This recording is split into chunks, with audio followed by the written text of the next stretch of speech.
And with me, I have Oliver Studd, the CEO and founder of Valhalla Network. Awesome. Oliver, it's good to see you again, as and usual. you, Shafeeq, as always, a long-term friend of mine. Thank you very much for inviting me on. Great. So you're back in Dubai. Always exciting to see you. Tell us about your journey into the space. How did you get in? Yeah, definitely. Good question. Well, I won't go too far back. I don't think we've got that long. So I was working on a project with Professor Richard Werner in the UK, a banking project, and we put in a lot of effort into setting up one community bank. So community banks are small banks that focus on lending only to small businesses in the local area. So it's very localized, very ethical, traditional face-to-face banking for small businesses that need it most. So we're working on a community banking project. All this effort was going into it. And I spoke to Rich and I said, why are we putting all this effort into only one community bank? Why don't we set up thousands of community banks? And this was a few years ago now. And then I was speaking to a friend of mine, and he was introducing me more to the idea of DAOs, as it was still coming in then. They were still a little bit unknown, and how DAOs work and the sort of decentralized governance aspect of it. And I really liked that because our philosophy is we need to decentralize the banking system. So I thought, well, if we decentralize the front end by setting up thousands of these small banks, and then also combine it with a very decentralized governance side of things, then it's a perfect combination. So I looked into more of the DAOs. I went to Richard and said, this is my idea. What do you think? And then it sort of grew from there. I went out to ETH Lisbon, my first proper crypto event, flew out to Lisbon. Very interesting. Built the team, met a few people, expanded the team quite quickly, and then, yeah, got the white paper written and done, and then, yeah, launched about a year and a half ago. Quite interesting. So, of course, Professor Richard Werner is famous for quantitative easing, QE. Yes. And, so there is a merger of that philosophy of economics with the space of Web3 using a DAO structure, basically. Yes, definitely. So we're combining the power of banking licenses with the ethos of Web3 and the ethos of decentralized governance. So Richard has been sort of talking about community banking for the last 30 years and has been striving to get community banks operational. He was, in the 90s, he invented quantitative easing, so he's very familiar and very well known for his work on banking, credit creation, and the impact that bank lending has on local economies. So we're combining that power and the importance of banks with this ethos, as I said, the sort of atmosphere, the community side of things with Web3. And what is the plan? I mean, what are the next steps? What is the roadmap in terms of how you want to achieve it? Because obviously, it sounds like a very ambitious plan, So It is. However, you aim for the moon. Yes. Oh, sorry, wrong way around. Aim for the stars and you'll hit the moon. Yes.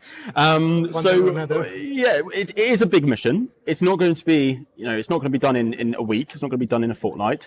It's going to take a while. However, we've got a plan in place. We start with an anchor bank to start with, which is a different business model. It's one bank that we're establishing in Liechtenstein.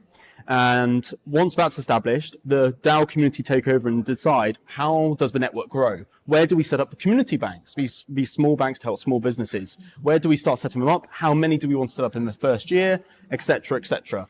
And hopefully in 5 years, we'll have several banks in the network, helping small businesses, and, it will be a thriving community as well.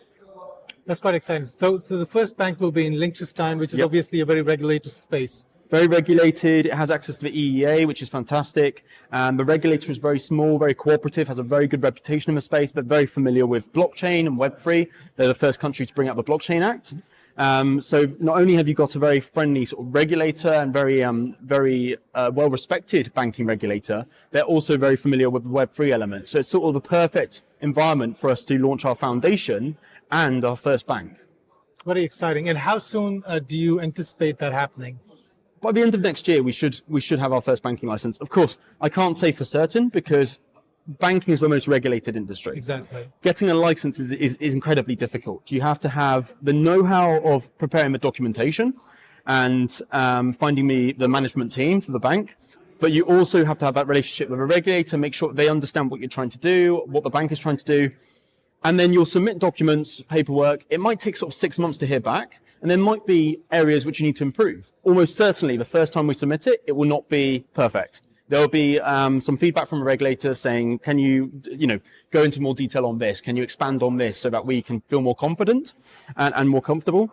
So we aim to get it by the end of next year, but we can't promise it, and it might go into 2025. But as soon as we've got the first license, things get a lot easier after that. We're sort of on a roll then. So okay, great. in terms of the community and the audience that you want to be part of the Valhalla Network, obviously for the DAO tokens, because you will have a DAO token. Yes, of course. So the foundation is governed by the DAO. Okay. So the token holders are the ones governing the foundation, and the foundation owns every single bank that we establish. And how are you managing that community engagement so far? Obviously, we've been in bear markets for a year and a half, so it's not been an easy time for this space. No, but it's sort of perfect really for us because we're building. We're still very early in our process. We're in our private funding stage. So we've raised 8 million so far in private funding. We've just opened our final private round of 14.5 million. That's our final round before we then go public next year. So the community side of things is very different when you're in a private round versus when you're in a public round.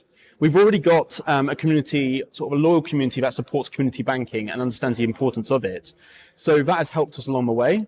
And it's a very ethical project that people can really get behind, and they can understand the mission, they can understand why we're doing it, and know that it's something they should support. So the community side of things, like I said, it is growing, but we're in the private stage still. We're not at the public stage doing giveaways and pulling people into the Discord and trying to grow the Discord aggressively or anything like that. We're still not at that stage. I think also because you're a different type of project. You're not like 100%. A typical crypto project. There is a bank, that you're building, or a network of banks, and you're sort of just bringing it together using a DAO structure to facilitate it. Indeed. In fact, 90% of our current investors have never touched crypto before, funnily enough. This is their first crypto investment. Again, they're coming more from a traditional background. They understand the traditional banking side of things and what we're trying to do, what our mission is. And then the crypto element is something they're then learning, and how the DAO operates and the governance of it they're learning. And then they want to support the project and coming in.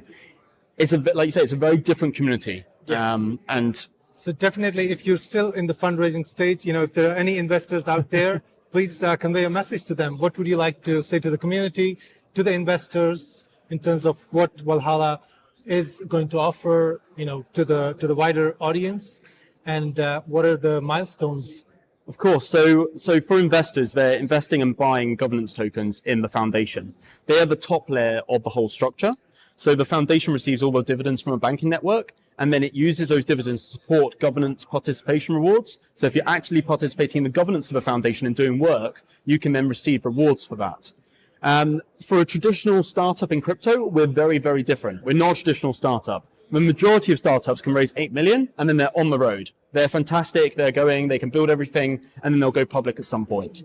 Whereas we're very different. We've got pros and cons of our project. The con is we have to raise a substantial amount of capital to start with, which is the sort of 22 million. For getting million. the permissions. Yes, for getting permission for our banking license. We have to raise about 22 million to start with, which is difficult, but we've raised 8 million so far. Like I said, it is going well.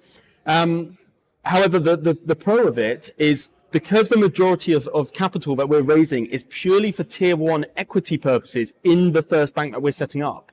It means we're not actually burning that capital, we're not spending it, meaning it is sitting there for a regulator to see that we've got the capital to launch our first bank. So there's a limited downside risk, you could say.